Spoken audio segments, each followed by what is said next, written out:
Hello and welcome, Zeppelin here. Let's play a little bit more of our Dai Viet campaign in Europa Universalis 4. It's just time for rebuilding, basically. Just another war. One that I didn't really expect to be in. Hey, look at this. They did take one of these provinces. This is what I was kind of waiting for. Let's see if... Yes, I can vassalize them now. So that is going to be my goal. Is to get to that as soon as possible. Let's see, 53, improved relations. What am I doing with you? Fabricating a claim. I'm going to go ahead and proclaim a guarantee.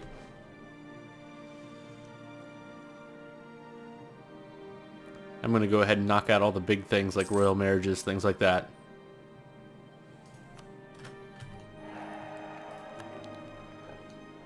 They offer the alliance. Awesome. One less thing for my diplomat to have to do. And a conversion. Sweet. I'm not actually going to do another conversion yet until this is finished. I want to make... Well, no, that doesn't really make sense. The mission should pop even if I only have one thing. I'm going to go ahead and do the big one first, though.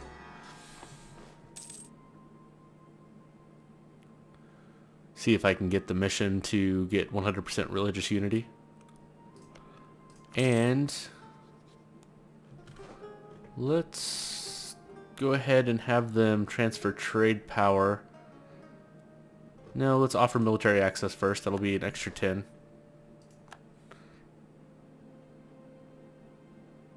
Then I should probably improve relations for a little while. In fact, improving relations will get me all the way up. So let's go ahead and transfer trade power. Go ahead and get that ticking. I won't have it for very long, so it doesn't matter if I get a couple extra percentage points more for, you know, having higher relations. And suddenly they don't want vassalization. They seem to think that they have... What? Well, that's unfortunate. They definitely were going to be willing to offer vassalization. My diplomatic reputation is 0.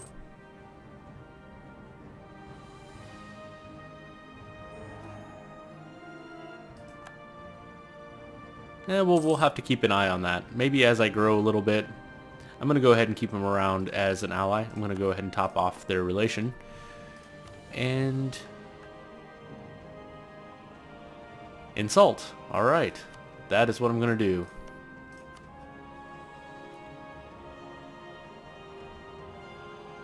Send insult. Bam. And a free 25 military power. I love that mission.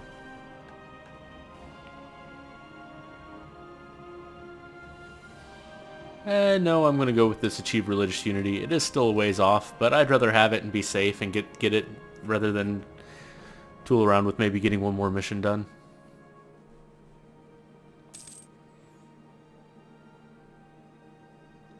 Did they take a military tech or something? Tech 4 versus my Tech 3. That might be it. I wonder if that plays into the calculation of their military. Because they seem to think that their military power is enough to give them a -5 bonus here.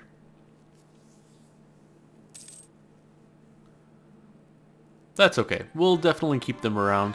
Okay, we've gained a core. That's nice. And I am going to go ahead and take this idea group. I'm going to go ahead and take exploration ideas.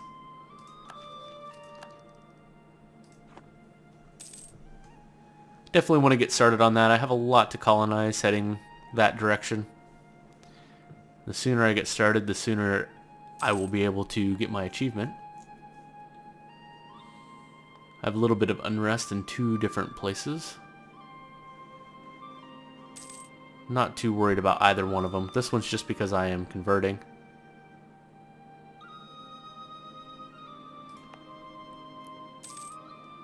This one will go down. It's only 1.6. It'll go down slowly over time by itself. This nationalism goes down by 0.5 every month, or sorry, every year. So in a couple of years it'll be 0, and it'll take way more than a couple of years for that to be any higher than, you know, get up to 100%. Alright, I have lots of money. And I'm going to definitely raise base tax. on that event. I'm going to lower maintenance just a little bit more. And let's see what I can do with my money. I am at my force limit. I am not at my naval force limit, so I could build one more cog. And I'm actually going to... That'll be 3. There's 4, and there's 5. That'll put me a little over my naval force limit, but that's okay. And I'm getting close to being able to build temples. So I'm going to save money so I can build a couple temples right off. Temples are very important. That extra base tax. Not only does it affect your force limit, but it affects things like not being able to vassalize this dude because he thinks his base tax is too high. Because the base tax gets figured in. So it just basically adds to your base tax. And base tax it adds into a ton of different equations. It's just overall good. Disputed succession doesn't matter. I suppose I could look into getting another advisor. Ooh, missionary strength. I have several things I need to convert. What about military? Land maintenance. Discipline guy's really good. Do I have the money to sustain him? Not really. I don't really want to take another guy. Alright, there's my boats. Let's move these guys here. Let's take the one that is...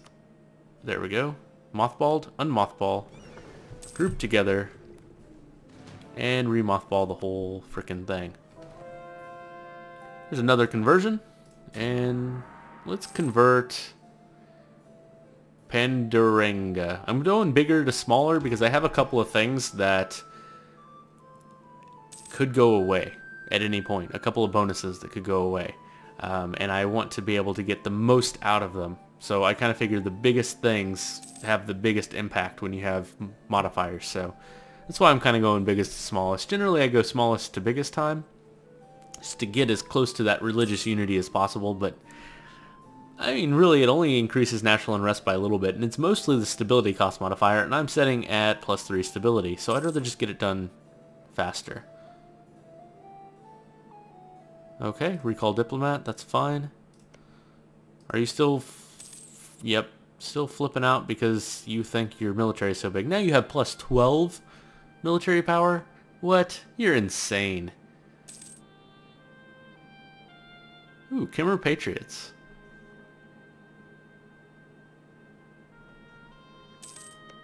How's Ming doing? Ming still likes me, but not as much as they used to, so I'm going to go ahead and improve relations with them. What else to do?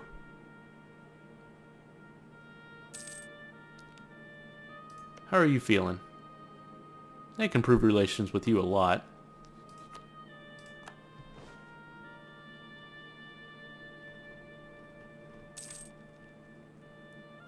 You know, one thing I really could do, because I think this is a thing. I still haven't looked it up or confirmed this in any way, but well, I could go to war with these guys. It seems to me that vassals don't fabricate claims. And every time I've done a march, and even though it kind of seems worthless, I'm not really liking the whole march idea thing, they do seem to fabricate some claims when they're a march. Like, they want to aggressively expand. And so even though you get it, it makes it a little harder to annex them later. It's not that difficult to annex them. Basically, turning somebody into a march costs you 1 stability in the long run, and some time to annex them. That's it. That's all it costs. So it's not that big of a disadvantage. And if they really do fabricate claims on people... But we'll put this to test. We won't turn this one into a march yet. What we'll do... Let's make sure this claim's going to last a little while. Pegu. Till 1 February 81. So I only have 7 years to press this claim.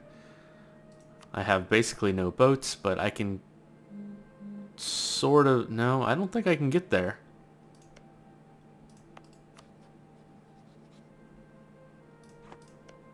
Who are you allied with? Malacca? Wanpur? G'day? That doesn't look too good. Okay, they won't really get there. This is going to inhibit my ships from doing anything.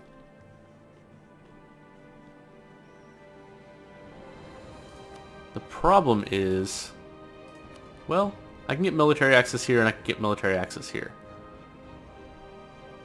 Who are you? That would be another military access I'd have to get. You have 8 troops. You may just be able to win this war yourself.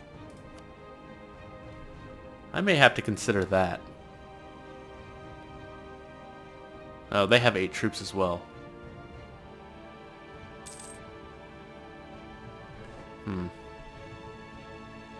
Well, I suppose I could use my boats to get over here into Euthia. Euthia. I don't know how to say that. I'll never be able to say it right. Anyway, use my boats to get around to here, and then I can march up there. That would be something.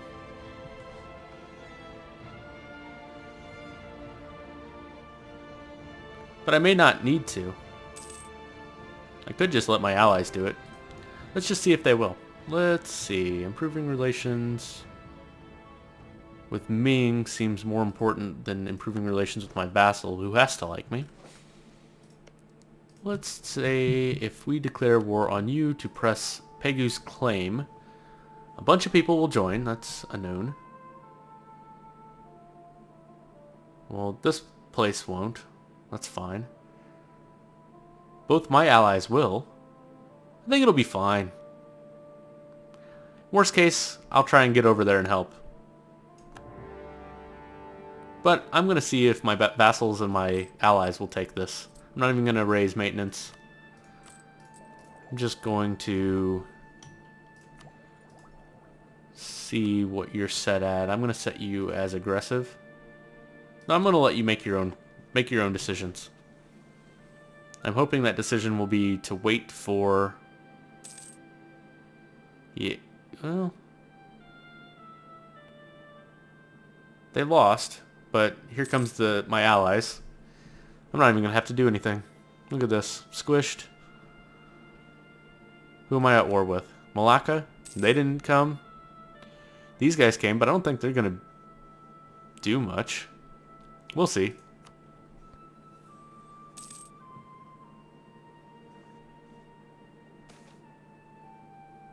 Morale of armies minus 5%. That's no good. Who's sieging here? Lenan? What happens if I click that I actually want Pegu to siege there? Will you give it to Pegu when you win this? Oh, alright. Let's send our diplomat to the last one. A little over a year from now, we'll have full religious unity. That's good. A little bit unrest in the place where we're doing this. But you know what? That actually provides a lot of unrest. So that means that a lot of these places may actually be, yes, -10, more than -10. So what does that mean? I'll click to the local autonomy map mode, or thing in this little production interface thing, whatever it is. And I will also use this unrest map mode. And what I'm doing is I'm looking for little negative red things that I can click on. And there's not very many. Evidently, yeah. So what this does is autonomy. So if it's over 10%, I can click it down. Except for here, because I just boosted it. On these 4, I boosted it up. So I won't be able to click it down. But on these ones I can. And actually on this one too. So what I can do to quickly know is I can look through here, look for little red things. Here they are. Alright, now, by clicking this button down, it'll increase revolt risk by 10%. But if it's already negative by more than 10%, then what's the harm? Other than if I get some more exhaustion and blah, blah, blah. And it will be -10 for 30 years. So it is pretty rough, and you do have to be careful. But I am going to go ahead and do this. It decreases autonomy by 25, so it just gets a big jump start on autonomy. And this one's -12, so I definitely have some room for that. And another thing to keep in mind is what kind of rebels will be in here. So if they're different, if they're nationalists, but if they'll be for different nations, then you can kind of pick and choose a couple from each one and really manage the revolt risk of different factions. So I am actually going to go ahead and click... Well, I don't know if I want to click them all. I probably shouldn't have just blindly clicked this one if I'm not going to click them all. What I should do, since I can do these 4, I can do this one too, but that one's nowhere near because of the nationalism. The nationalism gone in these. So let's look. I want the highest base tax ones. There's 2, there's 3. This one was 2. I shouldn't have done this one, but I'm definitely doing this one because it's 4 base tax.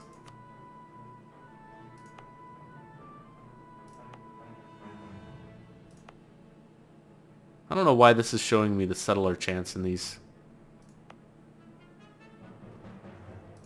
regions. Is it because of the map mode? I've never seen that before. Maybe I have. Oh well, whatever. Anyway, so that's not going to raise my unrest at all. And it gives me a little bit of extra. In fact, I'm just going to go ahead and risk it. So see, now I only have negative 0.9.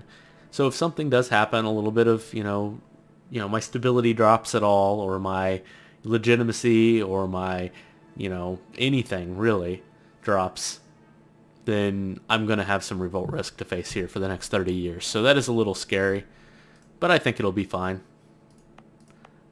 I'm not going to click this button. Yeah, I will. Why not? Why not? Okay, so let's let this war go. It looks like I've got this pretty much in the bag.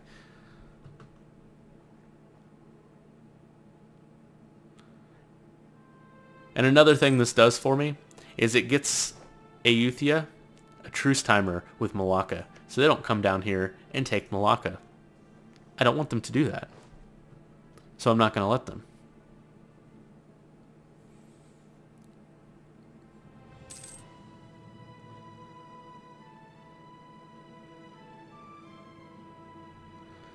Alright, so I can invest in a tech, which would give me a colonist. I'm going to go ahead and take that. Or, sorry, an idea, not a tech. And I can get my constables and temples. Excellent. That is actually what I was wanting from this whole thing. So,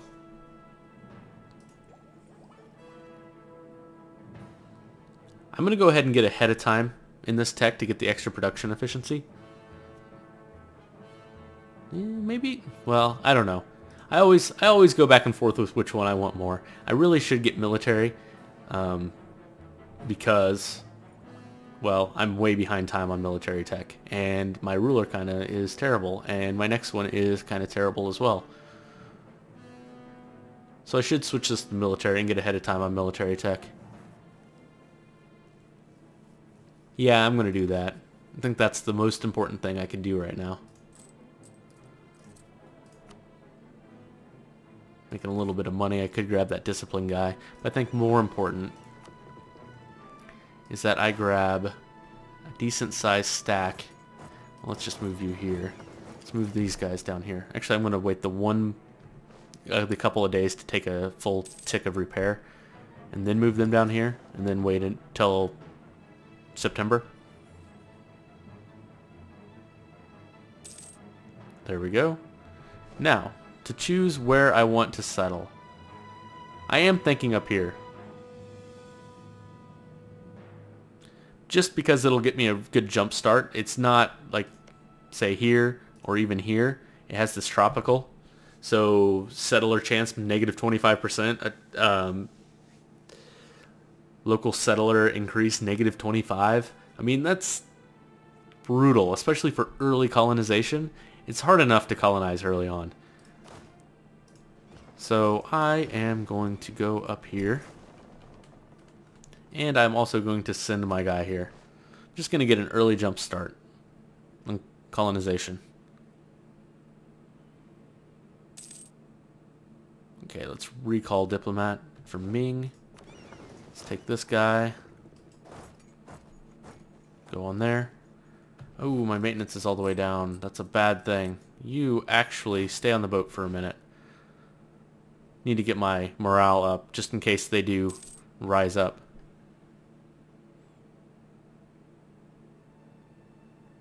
They will now that it's a colony the second I step on that island.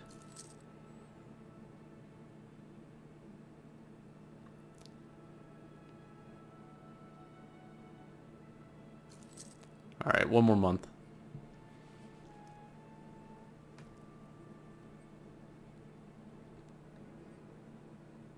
Alright, good enough. You just drop on the... Oh, it's over there. Interesting. Okay. Just drop them right on that island. And I'm going to mothball this fleet right here, actually. No reason for it to be anywhere else, really. And let's go ahead and lower maintenance a little bit. Ooh, it's expensive. That colony is expensive.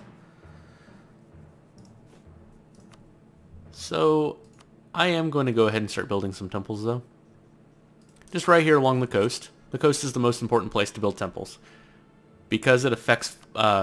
base tax affects force limits, it actually affects your naval force limits, whereas the inner ones have a bigger effect on your army force limits and has no effect on your naval force limits. So I'd rather build my naval force limits up.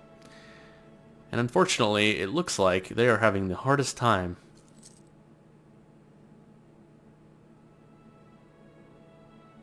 Okay, I lost a claim, that's fine. And there's a conversion and achieve religious unity. Excellent. So, colonize. These missions are amazing. But I'm not going to do it yet. Basically, it increases your settler chance and your global settler increase by a lot. So those are great to take. And you don't necessarily have to keep the colony. But considering I'm bleeding money like crazy, and I just started this colony, well, it might be worthwhile. All you have to do is recall, send it there, let it start, and then just let it fail. But that is a long time that I don't have a colonist here doing 16.5% chance. Yeah, I'm not going to do that one. Plus, I have this easy claim rivals province mission, so I'm going to do that one instead.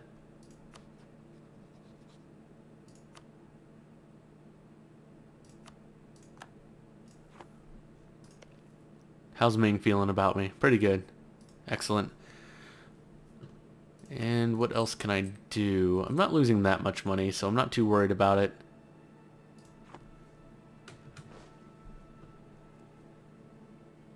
Pretty soon this colony is going to be making me money, not losing me money, so I just have to kind of wait for that point.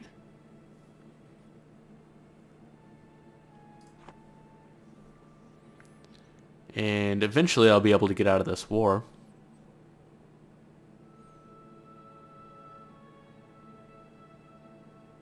Alright, yeah, Lenan, go get it.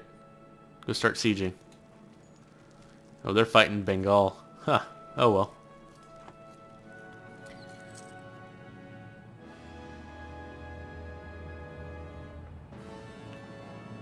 Okay, well, I'm going to take a break here. Thank you so much for watching. I will see you next time.